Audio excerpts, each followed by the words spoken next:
the ghost who wrote his own resurrection, Nietzsche's Ecce Homo. What if the last thing you wrote before losing your mind wasn't a love letter or a confession, but a manual for destroying the person you once were? In 1888, Friedrich Nietzsche sat alone in Turin, trembling from illness, scribbling furiously in notebooks that no one was reading. His fame had not yet arrived. His health was deteriorating. His letters grew erratic, wild.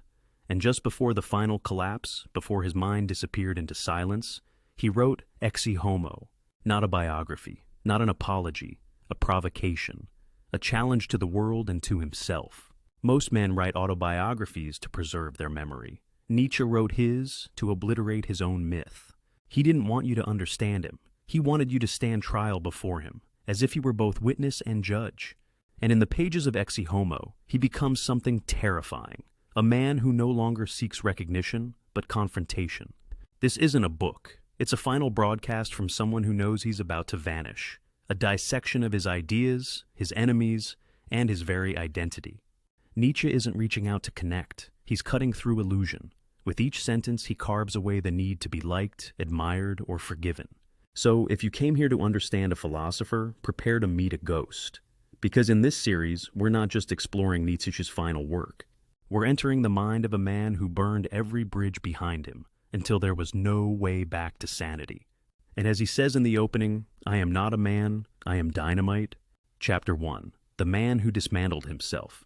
What if telling the truth meant taking a knife to everything the world told you to cherish? Your name, your past, your place in society. That's what Nietzsche did. In Ecce Homo, he doesn't begin with a story. He begins with an execution, his own. With a tone that slices through politeness, he declares not what he has lived, but what he has demolished. He doesn't offer the timeline of a man's life. He offers the autopsy of an identity. In view of the fact that I am soon to confront humanity with the most difficult demand ever made of it, I feel compelled to say who I am. But what follows is not a confession. It's not even clarity. It's pressure.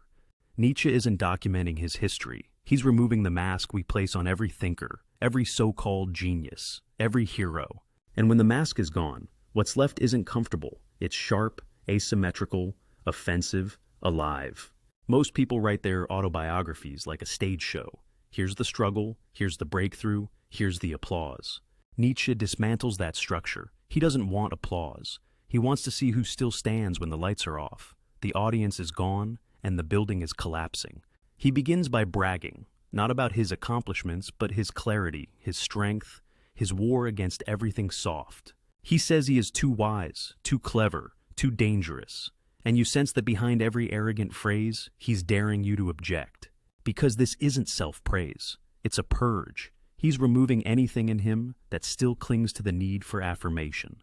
He talks about how pain taught him more than comfort ever could, how solitude sharpened him while community diluted others, how even illness became a training ground, not something to overcome, but something to be sharpened by.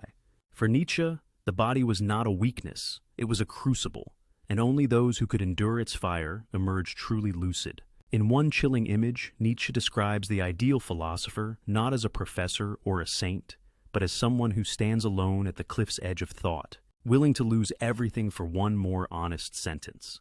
In writing Ecce Homo, he stands at that cliff and dares the rest of us to follow. But this isn't just a book about himself. It's about the sickness of needing to be admired. It's about the disease of hoping the world will clap when you say something true. He is not trying to be liked. He's trying to expose the bargain we all make, to trade truth for comfort, and he refuses to pay that price. Have you ever felt it?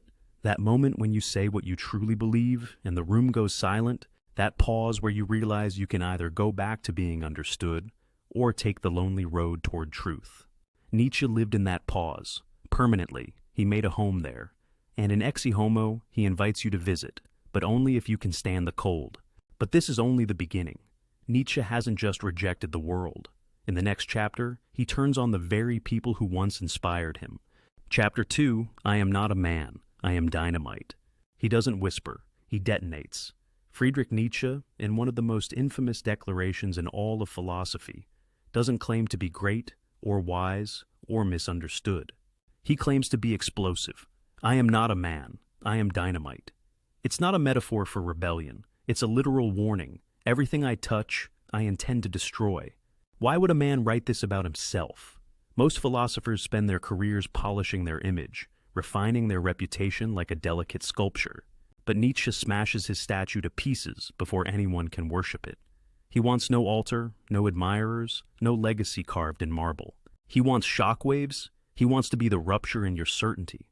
And here's what makes it more unnerving. He means it. In Ecce Homo, Nietzsche isn't merely summarizing his ideas. He's triggering them, like charges wired beneath the foundation of European thought.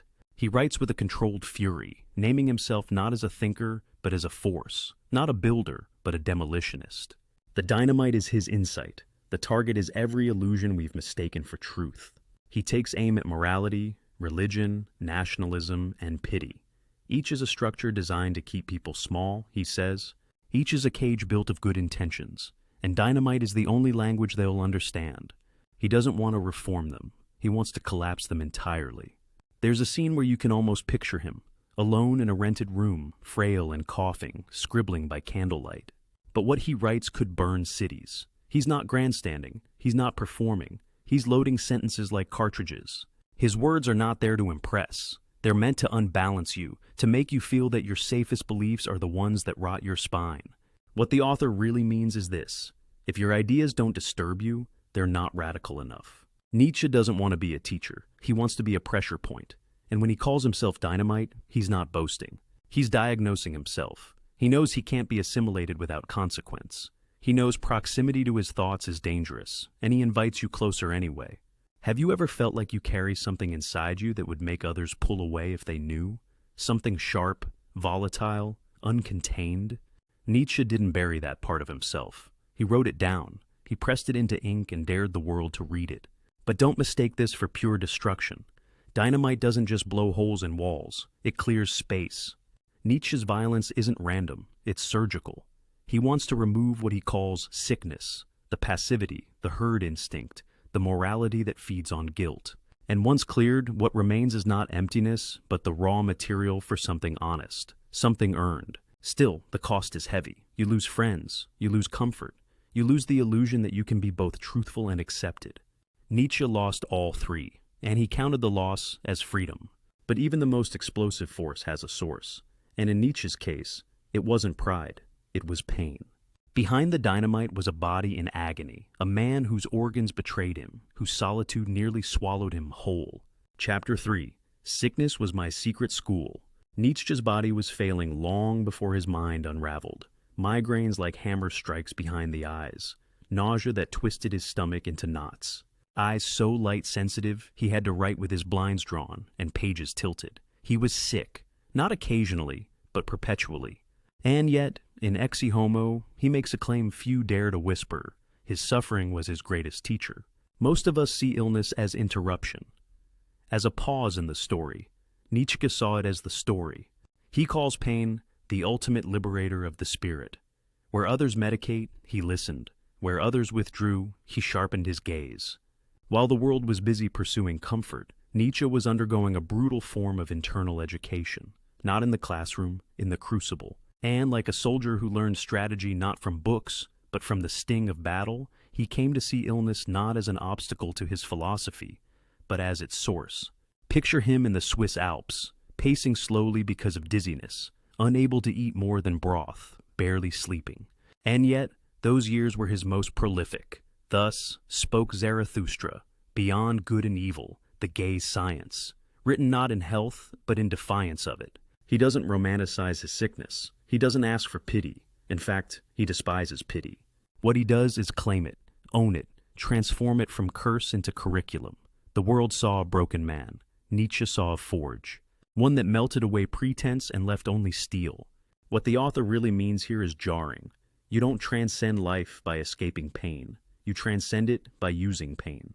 Illness, for him, became a stripping away of everything unnecessary: reputation, comfort, distraction, even food.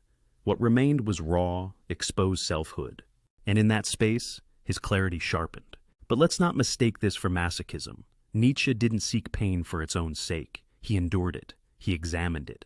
He turned it over like a philosopher turns a paradox, until it gave him something no healthy man could teach him: resilience without armor. Have you ever gone through something that should have broken you, but instead, it carves something deeper inside you, a shift, a toughness, a way of seeing that others can't grasp. Nietzsche lived in that state. He wrote from there. And Ecce Homo is a testament not to his strength, but to what remained when strength was no longer available. This is where his arrogance becomes harder to dismiss, because beneath the bravado is a terrible kind of honesty. When he says he's more insightful, more refined, more dangerous, it's not because he trained harder or read more. It's because he suffered longer, and he didn't let that suffering rot him. Instead, it became his apprenticeship. And now, having sharpened his mind on the whetstone of illness, Nietzsche does something few thinkers ever dare. He turns his fury inward, not toward his sickness, but toward someone he once adored, someone who once lit his soul on fire. Chapter 4. I loved Wagner, so I had to leave him bleeding. Nietzsche once adored Richard Wagner, not passively, not mildly, but with the kind of devotion that borders on spiritual. Wagner's music, his vision, his wild ambition, it all struck Nietzsche like a revelation. In Wagner, he thought he saw the future of art, the fusion of power and beauty, intellect and instinct. He called him a genius. He dined with him. He built philosophical mountains around him. But in Ecce Homo, Nietzsche does something violent. He takes that admiration, dissects it, and leaves it twitching on the page. This is not a polite falling out. This is a public autopsy. He writes of Wagner like a former prophet exposing a false messiah. Not because Wagner changed, but because Nietzsche changed, and what he once saw as truth now appeared to him as betrayal. Wagner had become, in Nietzsche's eyes, a slave to decadence, to religion, to pity, to the very forces Nietzsche believed were poisoning culture from within. Wagner has become pious, Nietzsche sneers, as if holiness were a disease. To him, Wagner's turn toward Christian themes wasn't just distasteful, it was an act of surrender. A retreat into comfort, a betrayal of vitality. He compares Wagner's later work to rotting fruit, still sweet but reeking of decay. And worse, he sees his own past admiration as a flaw in his judgment. How could I have loved this? He seems to ask, not with shame, but with surgical detachment. This chapter is a masterclass in intellectual heartbreak, not the heartbreak of romance, but of belief. When the idol you helped build begins to corrode from within, and you're left holding the hammer, not to construct, but to dismantle what you once praised. What the author really means here is this: betrayal doesn't always come from others. Sometimes it comes from within your own evolution. The moment you outgrow what you once called sacred, the pain isn't in letting go, it's in realizing how long you clung to it. Nietzsche is not just angry at Wagner, he's furious with the part of himself that once bowed before him. And so, this isn't revenge, it's an exorcism. Have you ever looked at someone you once admired, truly, deeply, and realized you no longer believe in what they stand for? Have you felt that sick twist in your stomach, not because they changed, but because you did? Nietzsche captured that moment with ruthless precision, and he turned it into a warning. Beware the comfort of admiration. It can soften your edge, blur your sight, dull your fire. And once that happens, you no longer sharpen the world. You become shaped by it. But Nietzsche didn't stay in that grief. He moved forward, alone.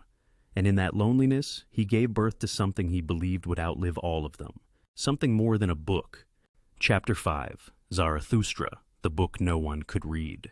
Nietzsche didn't consider Thus Spoke Zarathustra just another book. He treated it as a revelation, something that came through him, not from him. He described writing it as if weathering a storm from inside his skull. Lines would arrive uninvited. Paragraphs would pour out fully formed. He called it his greatest work, his gift to humanity, his gospel. But in Ecce Homo, he admits something more devastating. No one understood it. Imagine that. To spend your final reserves of health, sanity, and strength writing what you believe is the most powerful truth of your generation, only to hear it dismissed, mocked, or worse, ignored. Nietzsche wrote Zarathustra with the conviction of a man transmitting a signal to the future, not to his peers, not to his countrymen, but to a scattered handful of future thinkers, people not yet ready, perhaps not even born. This book, he said, is for no one and for everyone. But in the same breath, he knew, for now, it is for no one. In Ecce Homo, he doesn't just revisit Zarathustra, he pleads with us to notice what we've missed. He speaks of it as a living thing, full of rhythms, symbols, contradictions. Not a sermon, not a doctrine, a dance. And like any true dance, it can't be explained. It must be felt, endured, absorbed through contact. He writes, "One must be almost a cow to grasp Zarathustra." It sounds like an insult, but it isn't. He means that readers need to digest it slowly, to ruminate, not dissect or rush to conclusions. And most couldn't. They read it like they read everything else, as consumers, not participants. What the author really means here is painfully clear. Revolutionary ideas are often unreadable to those still trapped in the systems those ideas aim to shatter. You can't understand freedom if you're still addicted to authority. You can't absorb will to power if you still believe obedience is virtue. And you can't hear Zarathustra's call if you've never walked alone long enough to recognize your own echo. But here's what makes this chapter so haunting. Nietzsche doesn't rage. He grieves. He knew this work would be passed over, misquoted, misused, and still he poured himself into it. Why? Because he believed truth isn't always for now. Sometimes truth is a buried instrument, waiting to be unearthed when the noise of the present finally fades. Have you ever created something, written, built, said something that felt alive? But when you shared it, the world looked at you blankly. Have you ever had to carry the ache of being early, of speaking a language no one around you understands? That's the ache Nietzsche lived with, and Zarathustra was both his masterpiece and his isolation. But even in that solitude, he didn't retreat. Instead, he pushed further into the silence, deeper into the ideas that would alienate him from nearly everyone, friends, readers, country. And in doing so, he discovered something both terrifying and liberating, that being misunderstood wasn't a failure. It was the price of seeing clearly. Chapter 6, The Poison Called Compassion. Nietzsche never feared cruelty the way he feared pity. He saw compassion not as kindness, but as corrosion. A quiet, smiling toxin that seeps into culture, morality, even art, and rots it from within. In Ecce Homo, he doesn't merely criticize pity. He puts it on trial as the great enabler of mediocrity. To Nietzsche, pity is not love. It's superiority in disguise. It's the strong pretending to feel small, and the weak weaponizing their wounds to demand reverence. Compassion, he argues, is how weakness manipulates strength into silence. This is where his philosophy takes its hardest turn.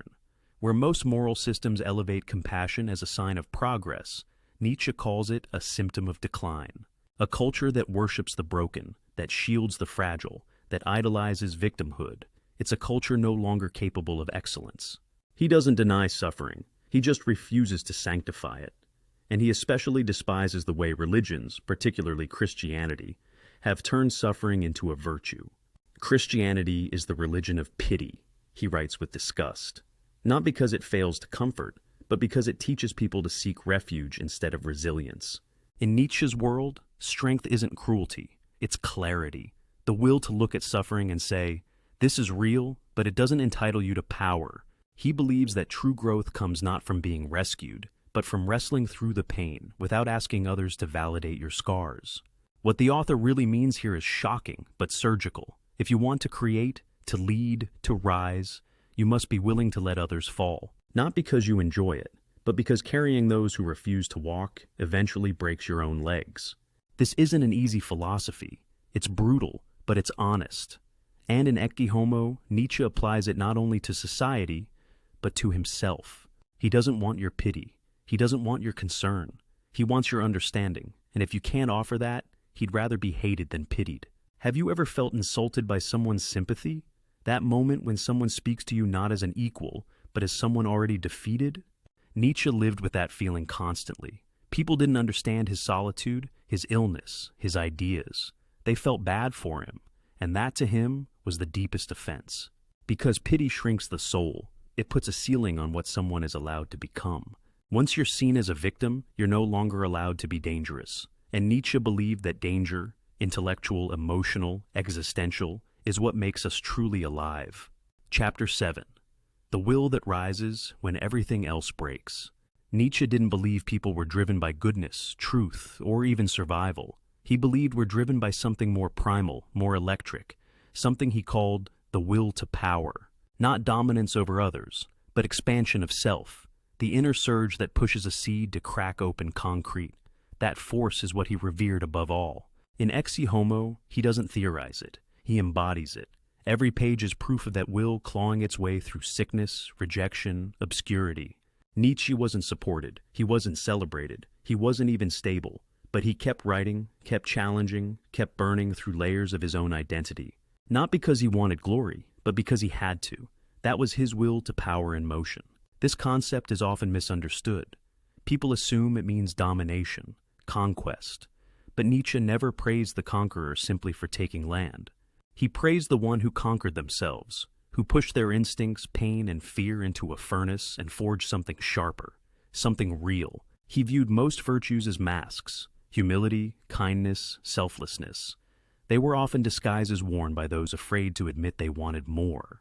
And when that desire is suppressed, it doesn't die, it festers, it turns into resentment. Nietzsche saw that everywhere, in politics, in morality, even in family. What the author really means here is this: when you suppress your will to expand, to strive, to overcome, you don't become a better person. You become a bitter one, a person who secretly resents those who do strive, and so you punish them in the name of morality. The will to power, then, is a call to stop hiding behind virtue, to stand upright in your desires, not to be cruel but to be clear, to pursue strength not as domination but as expression, creation, refinement. Nietzsche admired artists, warriors, thinkers, not because they were superior to others, but because they refused to become smaller to fit in.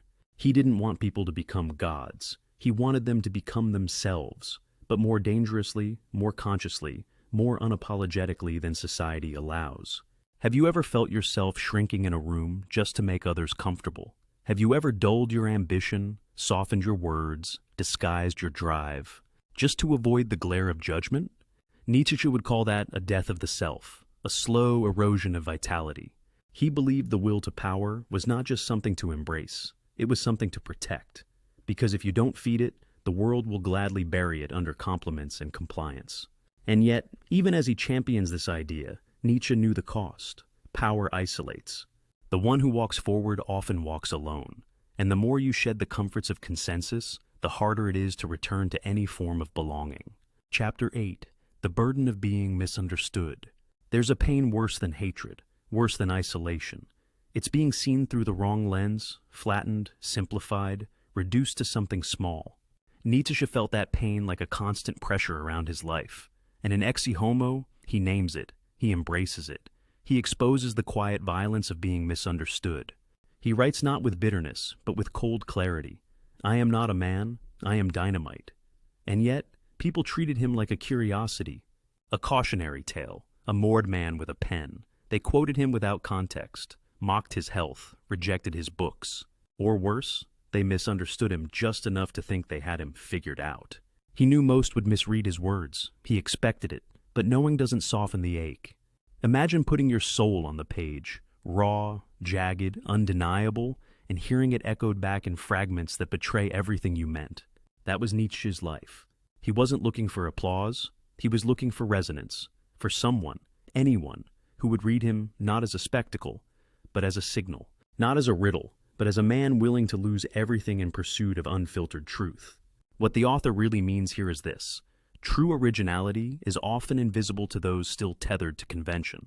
When your thoughts run too far ahead, people can't follow, not because you're wrong, but because their language, their frameworks, their worldview isn't built to receive what you're saying. Nietzsche didn't just write outside the system. He wrote beneath it, through it, and eventually beyond it. And that made him alien. Dangerous, yes, but deeply alone. He tells us almost pleadingly, one day my name will be associated with something tremendous. But not now, not in his time. His name, then, was an empty currency, mocked in lecture halls, misused by political ideologues, forgotten by publishers. Have you ever tried to explain something that mattered deeply to you and been met with a blank stare?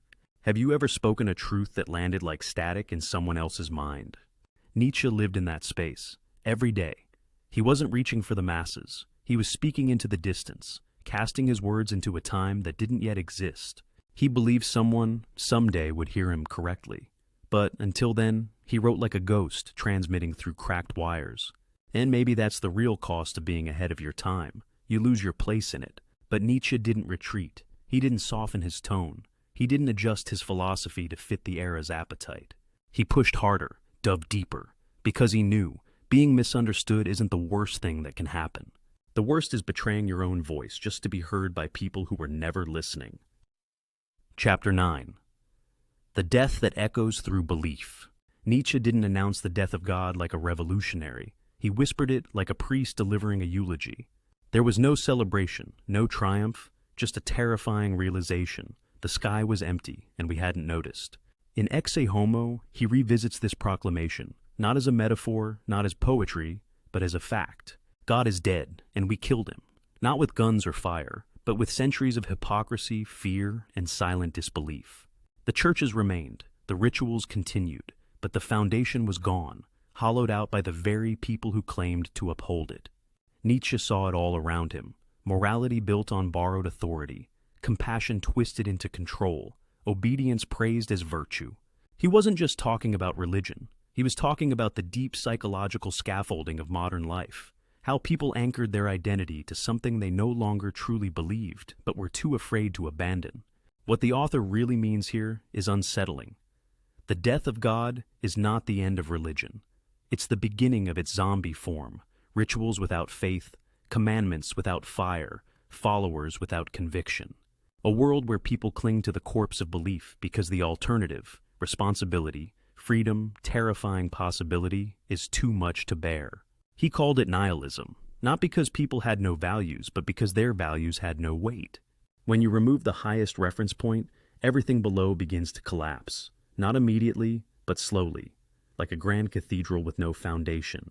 It stands for a while, then it caves. Nietzsche wasn't rejoicing, he was warning. A world without God isn't automatically free. It's untethered. And in that chaos, people often run not toward liberation, but toward new tyrannies, ideologies, cults, false saviors who promise meaning without self-confrontation. Have you ever felt that creeping sense that the systems around you, education, politics, even family, are mimicking purpose without actually delivering it? That everything is going through the motions, but no one remembers why? Nietzsche lived in that realization long before it became a cultural tremor. He saw it as a kind of rot, silent, polite, and utterly devastating. And in Ecce Homo, he sharpened the blade that would cut through the pretense. He didn't want people to replace God with another idol. He wanted them to go further, to face the blankness, to walk through the fog without grabbing the first warm hand that offered certainty. Because only on the other side of that terrifying freedom, he believed, could a new kind of human be born. But not everyone survives that walk. Many turn back, many break, and Nietzsche knew that too. Chapter 10. Become who you are. This isn't motivation, it's a sentence. When Nietzsche tells you to become who you are, he's not inviting you to express yourself. He's demanding that you excavate the deepest version of yourself, the one buried under years of imitation, guilt, and the noise of other people's expectations. He's not handing you a mirror, he's handing you a chisel. To Nietzsche, the self isn't a costume you wear more confidently. It's a mountain to climb alone. It's dangerous, it hurts, it isolates. But it's the only path that doesn't end in sleepwalking through life. In Ecce Homo, this final command lands like a verdict. He's spent the entire book burning bridges, mocking false idols, and destroying illusions. Now, with everything in ruins, he turns to the reader and says, "This is the point. Strip yourself. Face yourself. Build yourself." It sounds noble, but Nietzsche's version of becoming is brutal. You don't become who you are by affirmations or comfort. You become by crisis, by standing at the cliff edge of your identity and jumping without knowing what survives the fall. He believed that each of us carries a form, a potential, that most will never grow into. Not because they lack ability, but because they're afraid of shedding what protects them. The praise of others, the rules of the herd, the quiet religion of being normal. Becoming yourself, in Nietzsche's terms, is an act of war against mediocrity. What the author really means is this: your life is not a canvas to be decorated, it's a furnace to be endured. And the shape you emerge with, twisted, refined, hardened, is who you were meant to be all along. But most won't do it. Most will choose distraction. Most will call comfort by the name of peace. Most will trade themselves for approval. Nietzsche saw it everywhere. He saw the ways people shrank to fit inside jobs, inside marriages, inside faiths they didn't believe but wouldn't question. And he refused to participate. He chose exile, chose obscurity, chose illness and solitude and ridicule, Not because he liked suffering, but because he refused to fake alignment with a world he no longer believed in.